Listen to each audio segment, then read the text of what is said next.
اهلا بيكم، معاكم اسلام خالد والكلام على ايه؟ I don't have a girlfriend. ليه انا مش مصاحب؟ ارتباط في سن المراهقة. خافوا من الارتباط.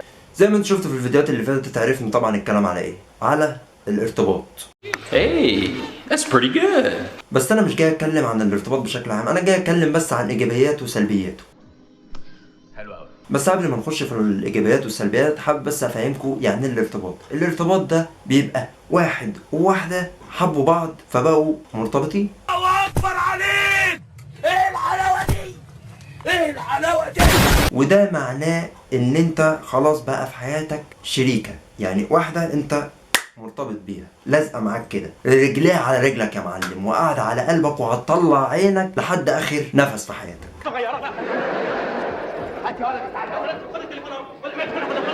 فتعالوا بقى يلا نخش على الايجابيات.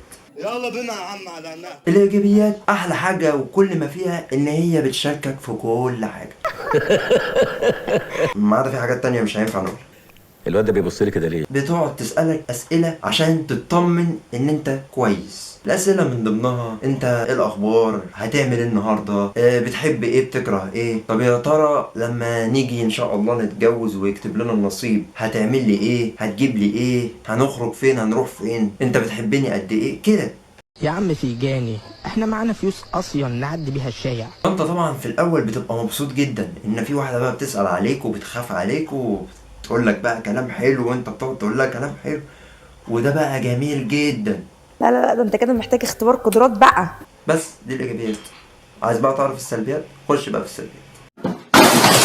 عشان تتجنب سلبيات الموضوع بتاع الارتباط ده لازم تعمل حاجات عشان تتجنبها خالص. اول حاجه ما تكدبش، ما تنافقش، ما تخونش، ما تعملش اي حاجه تخليها تقلب وشها. جرب انت بس ايه تنكد عليها ولا تعمل اي حاجه من طنك بيوزك عليها وانت هتلاقيها وشها قلب والدنيا غيمت وقلبت قدامك ثور. ليلتك هتبقى زرقاء يا معلم. كفايه هو مال سايب. وفي حالة اختيارك لشريكة حياتك لازما يكون متركز له ومتربص له جدا عشان ما تقعش مع واحدة شفاطة الفلوس 2300 جنيه احيه او واخدك كوبي عشان تتعرف عليك وهي تبقى عايزة تتعرف على صاحبك اصلا. حبيتك لما جربت كذا بديل ولقيت ان انت بس اللي في قلبي. يا رمة يا بنتي.